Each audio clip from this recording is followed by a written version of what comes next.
Health plus pro में आप सबका स्वागत है। आज हम आपको मिलवाने जा रहे हैं डॉक्टर विनय और डॉक्टर अनुपम जी के साथ, जो कि बवासीर और फिस्टुला के स्पेशलिस्ट हैं। चंडीगढ़ और आसपास के इलाके में पिछले लंबे समय से अपनी सेवाएं दे रहे हैं। हमारी टीम ने डॉक्टर विनय जी और डॉक्टर अनुपम जी के साथ बातचीत की। दर्शकों, हेल्थ प्लस प्रो में आपका स्वागत है। आज हम आपको मिलाने जा रहे हैं डॉक्टर विनय जी के साथ, जो पिछले लंबे समय से अपनी सेवाएं चंडीगढ़ और आसपास के इलाके में बवासीर, फिस्टुला और एनीनेटल जो भी बीमारीज हैं उनके लिए ये सेवाएं अपनी दे रहे हैं। डॉक्टर साहब का स्वागत है हमारे स्पेशल शो में। नमस्कार जी।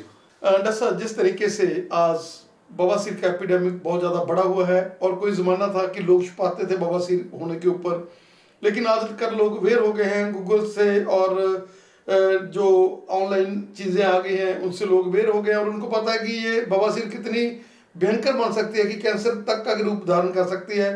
आप इस चीज़ के लिए स्पेशलिस्ट हैं, क्या कहना चाहेंगे? बेसिकली आजकल जो लोगों का खान पान है और रहना सहना है, उसकी वजह से ये प्रॉब्लम बहुत ही ज़्यादा हो गई है। ये लगभग ये मान के चलिए कि 50% पॉपुलेशन को इस टाइम बवासीर की प्रॉब्लम है। उनको लाइफ में कभी ना कभी ये ब्लीडिंग, रेक्टल ब्लीडिंग होना, ये सिम्टम आते ही हैं, लेकिन लोग इतने नहीं इसको डॉक्टर्स के पास नहीं जाते हैं और इग्नोर करते हैं, जिसकी वजह से बात बहुत ज़्यादा कॉम्प्लिकेटेड हो जाती है। जैसे कि अगर हम माने कि अगर आप शुरू में डॉक्टर के पास चले जाएं तो इनिशियल स्टेज में इसको मेडिसिन से भी ठीक किया जा सकता है, लेकिन जो मरीज़ है वो संकोच करते हैं और उसको डिले करते हैं ट्रीटमेंट को, तो उस वजह से लास्ट में फिर सर्जरी की नौबत आ जाती है। अगर पेशेंट जल्दी हमारे पास आए तो हम उसको दवाइयों से ठीक कर सकते हैं। दवाइयों से, खान पान से और लाइफ मॉडिफिकेशन से ये चीज़ें ठीक हो सकती हैं, जो कि पॉसिबल है दवाइयों से। अब कुछ उसमें आयुर्वेदिक दवाइयाँ, कुछ मॉडिफिकेशंस होती हैं, उससे हम इसको कंट्रोल कर सकते हैं। जैसे आप बता रहे हैं कि आजकल ये एपिडेमिक बहुत ज़्यादा बढ़ा हुआ है, क्या कारण समझे हम कि जैसे आजकल का जो सीडेटिव लाइफस्टाइल है, आजकल के जंक फूड्स हैं, क्या क्या समझे हम किस चीज़ से जो बवासीर है जो मतलब जो बढ़ क्यों रही है? बेसिकली सबसे बड़ा मेन कारण तो इसमें फूड ही है। बेसिकली जो फूड हम जंक फूड खाते हैं, जिसमें फाइबर डाइट कम होती है, उस वजह से कॉन्स्टिपेशन होती है और स्ट्रेनिंग करता है पेशेंट, तो उस वजह से ये एक मेन कारण तो जंक फूड एंड कॉन्स्टिपेशन ही है। दूसरा, सेडेटरी लाइफस्टाइल, जो लोग हैं वो एक्सरसाइज नहीं करते हैं, ओबेसिटी है, ओवीज हैं, तो वो भी एक बड़ा मेन कारण है इसमें। और बाकी भी और बहुत सारे कारण हैं। प्रेगनेंसी में भी बवासीर हो जाती हैं, जिससे इंट्राअब्डोमिनल प्रेशर बढ़ जाए तो उस वजह से बवासीर हो जाती हैं। अंडर जैसे साइकिल चलाने की बात हम करें, पहले हम लोग जेंट्स भी और लेडीज भी साइकिल चलाते थे, क्या साइकिल चलाने के साथ भी बवासीर का कोई मतलब इसमें फर्क पड़ता है? क्योंकि जब हम लोग साइकिल पे हिलते जुलते हैं तो वो भी एक पॉजिटिविटी मिलती है। हाँ, साइकिल चलाने से एक टाइप की एक्सरसाइज ही है, उससे आपकी ओबेसिटी कम होगी, लेकिन ऐसा नहीं है कि भाई उससे it's a treatment. It's basically a physical activity, जिससे कि आपकी कैलोरीज बर्न होंगी तो आपकी मसल्स स्ट्रांग होंगे और ये it helps to reduce weight basically. Under बवासीर कितने तरह की बवासीर होती है? और जैसे आपने बताया कि अगर इनिशियल स्टेज में हम लोग इसको पकड़ लेते हैं तो ये मेडिसिन के साथ और सिंपल लाइफ स्टाइल मॉडिफिकेशन के साथ ठीक हो सकती है। क्या कहना चाहेंगे, कितनी तरह की बवासीर है और कौन सी स्टेज को हम मान लें कि जिसमें आप लोग इसको मेडिसिन के साथ ठीक कर सकते हैं? बवासीर, बेसिकली बवासीर क्या होती है आपको समझना चाहिए पहले तो। ये बवासीर जो हैं, आपके जो गुदा द्वार है उसके चारों तरफ कुछ नसें होती हैं, खून की नसें होती हैं, जो कॉन्स्टिपेशन में, जिन पेशेंट को कॉन्स्टिपेशन रहती है, जो जोर लगाते हैं लैट्रिन करती बार, तो उसमें नसें फूल जाती हैं। तो ये नसें फूलने की वजह से वो 3 जगहों पे बवासीर बन जाती है, 3, 7 और 11 o'clock पोजीशन पे। तो जो नसों का फूलना है वही बवासीर है। उसमें से इनको जो आगे this are internal piles basically. तो internal piles are divided in grade 1, grade 2, grade 3, grade 4। ये ग्रेडिंग जो ग्रेड 1 और ग्रेड 2 है, that can be managed with medicines, and जो ग्रेड 3 और ग्रेड 4 है उसको सर्जरी की ज़रूरत पड़ती है। ग्रेड 1 और ग्रेड 2 में आप लाइफ मॉडिफिकेशन भी कर सकते हैं, डाइट कंट्रोल और कुछ लोकल एप्लीकेशंस मेडिकेशन की होती हैं, कुछ ओरल मेडिसिन होती हैं, कॉन्स्टिपेशन अवॉइड कर सकते हैं। तो इस वजह से ये ग्रेड 1 और ग्रेड 2 तो कंट्रोल हो जाती हैं। अगर ग्रेड 1 और ग्रेड 2 कंट्रोल नहीं होती हैं आपकी डाइट मॉडिफिकेशन से, लाइफ स्टाइल चेंजेस से, तो इसकी basically we are doing one procedure, that is क्षार कर्मा। क्षार कर्मा is local application of medication on pile mass, जिससे वो श्रिंक हो जाता है। एंड इट्स बेसिकली इसके ऊपर रिसर्च हो चुकी है कि it's better than injection therapy. जो आपकी स्क्लेरोथेरेपी है उससे कई गुना बेटर है। जैसे सर आपने अपनी थेरेपी की बात कही है, तो इसमें आपको लोकल एनेस्थीसिया वगैरह भी देना पड़ता है या बिल्कुल सिंपलिसिटी से दिन में ही, मतलब एक दिन में ही सर्जरी हो जाती है? जो ग्रेड 1 और ग्रेड 2 है उसमें तो हमें कुछ भी करने की ज़रूरत नहीं है। बेसिकली अगर उसको हमें ज़रूरत पड़ती है प्रोसीजर करने की, तो ये सिर्फ एक हम क्या करते हैं, कुछ लोकल देने की ज़रूरत भी नहीं है, कुछ भी नहीं है। ये तो सिर्फ 5 मिनट का काम है। उसमें हम उसको सिर्फ दवाई लगाते हैं, दैट्स इट। 1 मिनट दवाई रखते हैं, उसको क्लीन कर देते हैं। उससे वो नेक्रोज हो जाती है, ब्लू कलर की हो जाती है, और नेक्रोज होने के बाद वो वहाँ से अपने आप खत्म हो जाती है।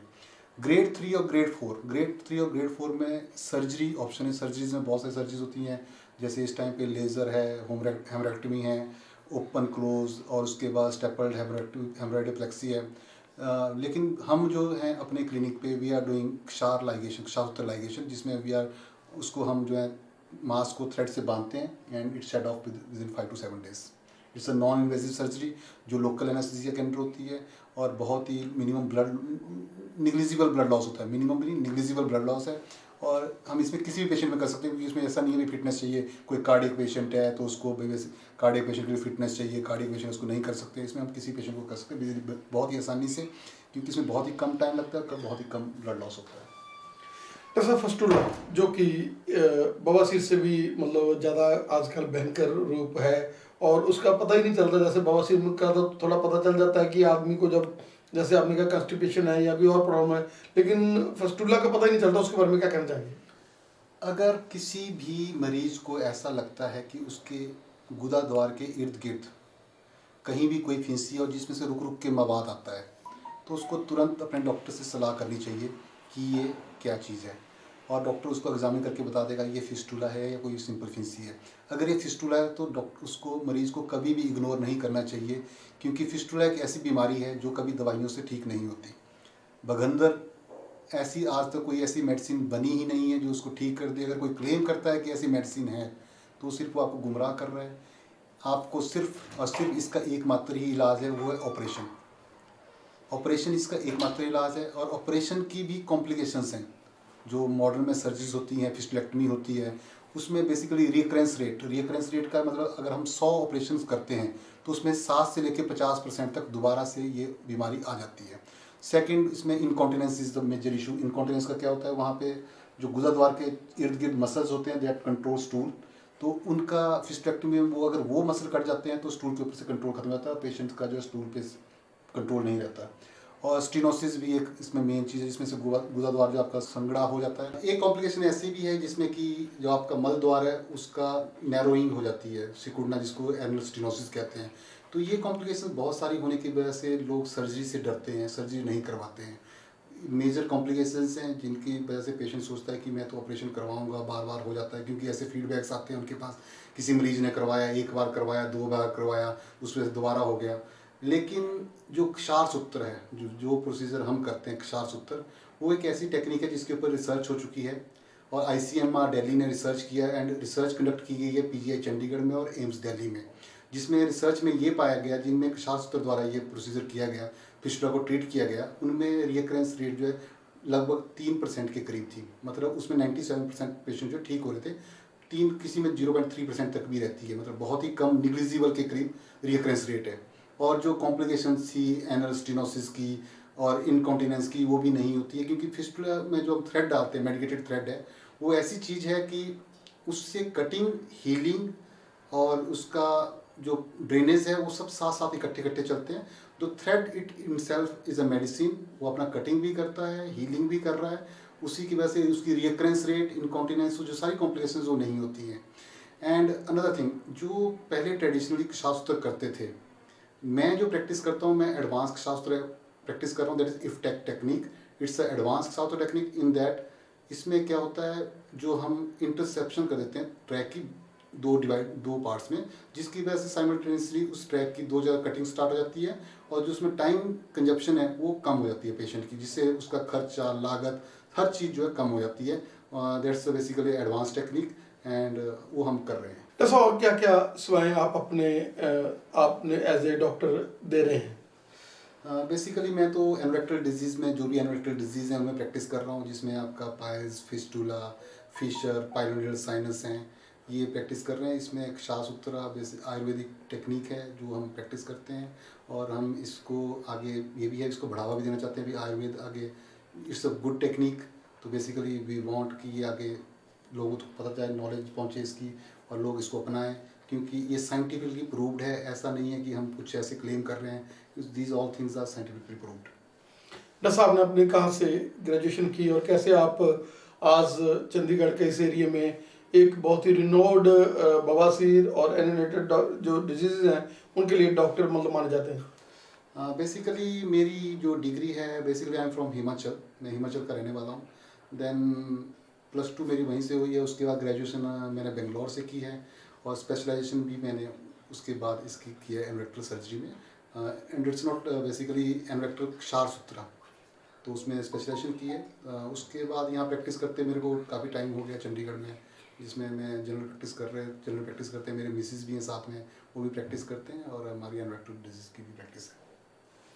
और दर्शकों, अभी हम डॉक्टर साहब से बात कर रहे थे। डॉक्टर साहब का बहुत बहुत धन्यवाद हमें समय देने के लिए। और हम चाहेंगे कि डॉक्टर साहब के मिसेज जो इनके साथ सेवाएं दे रहे हैं, हम थोड़ा सा उनके साथ भी बातचीत करें। धन्यवाद सर। धन्यवाद जी, धन्यवाद। दर्शकों, अब हम बात करा रहे हैं डॉक्टर अनुपम जी के साथ, जो बवासीर, बकंदर और बाकी जो नामराद बीमारियां हैं उनका डॉक्टर साहब के साथ दे रहे हैं। डॉक्टर साहब का स्वागत है हमारे स्पेशल शो में। नमस्कार जी। डॉक्टर साहब, आमतौर पर देखा गया है कि लेडीज हैं जो इस चीज़ को छुपाती हैं हाँ जी। और उसके कारण बीमारी बढ़ जाती है, लेकिन आप लोग दोनों हस्बैंड वाइफ यहाँ पर सेवाएं दे रहे हैं और कोई भी प्रॉब्लम आती है लेडीज को तो वो आपसे भी डिस्कस कर लेते हैं। क्या कहना चाहेंगे? बेसिकली फीमेल जो है इस चीज़ को बताने के लिए बहुत ही हेजिटेट करती हैं। अगर कोई मेल डॉक्टर होता है तो वो नहीं बता पाती हैं खुल के कि उनको इस तरह की कोई प्रॉब्लम है, और सालों ही साल वो ये दिक्कत छुपा के रहती हैं, जिसकी वजह से उनको बहुत सारी प्रॉब्लम का फेस करनी पड़ती हैं। जैसे अनीमिया हो जाता है, वीकनेस आ जाती हैं। जब प्रॉब्लम बहुत ज़्यादा बढ़ जाती है तब वो इसका इलाज लेते हैं। तो इस चीज़ से घबराना नहीं चाहिए, आके डॉक्टर से मिलना चाहिए। इस चीज़ का खान पीन जो है, लेडीज को किस तरह का खान पान रखना चाहिए कि इस चीज़ से बचे रहें? एक तो सुबह उठ के एक्सरसाइज करें, वॉक करें, अपनी डाइट हेल्दी रखें, तली चीज़ें कम खाएं, वेट ज़्यादा ना उठाएं, उनका वज़न भी ज़्यादा नहीं होना चाहिए। धन्यवाद डॉक्टर साहब का। Thank you.